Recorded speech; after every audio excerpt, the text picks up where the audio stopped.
प्रिय विद्यार्थी, हम पढ़ रहे हैं बही खाता, जिसमें अंतिम खाते से संबंधित हम प्रश्न देख रहे हैं। अंतिम खाते में हम व्यापार खाता, लाभानी खाता और स्थिति विवरण यानी बैलेंस शीट, इंग्लिश में हम बोलते हैं trading account, profit and loss account और बैलेंस शीट, इसे हम बनाते हैं।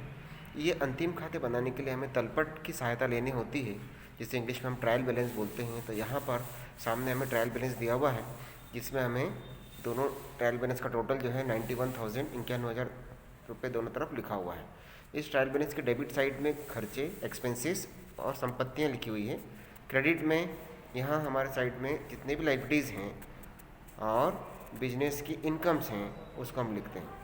इसमें से हमें कुछ डायरेक्ट एक्सपेंसेस और डायरेक्ट इनकम छांटनी होती है, जो हम ट्रेडिंग अकाउंट में लिखते हैं। इनडायरेक्ट एक्सपेंसेस और इनडायरेक्ट इनकम होती है, जिसको हम प्रॉफिट एंड लॉस अकाउंट में लिखते हैं। और हमारे बिजनेस की असेट्स और लाइबिलिटीज़ को हम बैलेंस शीट में लिखते हैं। ट्रायल बैलेंस में जितनी चीज़ें दे रखी है, इनको trading, profit and loss account और बैलेंस शीट तीनों में से किसी एक जगह लिखा जाता है। और ट्रायल बैलेंस के बाद जो क्लोजिंग स्टॉक दिया हुआ है, इसको हम इसके इफेक्ट को दो जगह लिखते हैं। देखिए, अब इसमें से हम जानकारी लेते जाएंगे और ट्रेडिंग अकाउंट में लिखेंगे।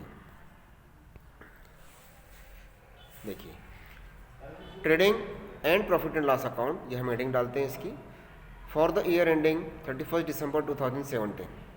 सबसे नीचे अब इसमें पर्टिकुलर वाले साइड में देखिए, टू ओपनिंग स्टॉक दिया है 16,000 रुपये।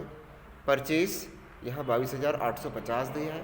इसमें से परचेज रिटर्न हमने जो वापस कर दिया है खरीदने के बाद माल, वो दिया है 210। ये माइनस करने के बाद हमने जो परचेज़ किया है, नेट परचेज हमारे बिजनेस के लिए हुआ है 22,640 रुपये।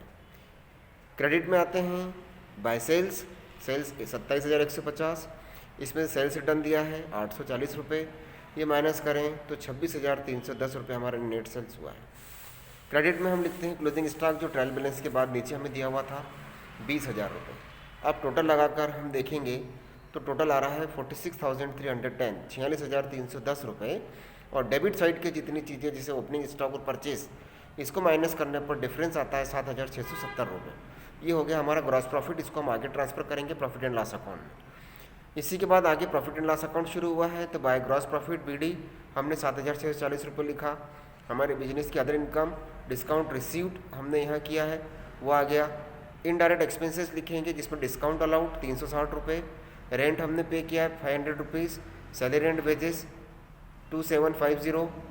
टोटल लगाकर डिफरेंस निकालेंगे तो टोटल 8,070 आ रहा है। डेबिट की जितनी चीज़ें थी, जिसमें डिस्काउंट, रेंट, सैलरी, इसको माइनस करने पर हमारा नेट प्रॉफिट हमें मिलेगा 4,460 रुपये। इस प्रकार से प्रॉफिट एंड लॉस अकाउंट हमारा कंप्लीट हुआ। अब हम बनाएंगे बैलेंस शीट। बैलेंस शीट के नीचे डेट लिखते हैं as on 31 December 2017। Balance sheet में हम जितने लाइबिलिटीज़ हैं उसको लाइबिलिटीज साइड में लिखेंगे। जैसे बिल्स पेबल हमारे बिजनेस की लाइबिलिटीज़ है 4520 हमने लिखा। क्रेडिटर्स हमारे बिजनेस की लाइबिलिटीज़ है 12720 लिखा हमने। फिर कैपिटल 46,000 है, इसमें हमने नेट प्रॉफिट ऐड किया 4460 और इसमें से ड्राइंग्स माइनस किया 2000। इस प्रकार टोटल हमारा कैपिटल का बचा है 48,460।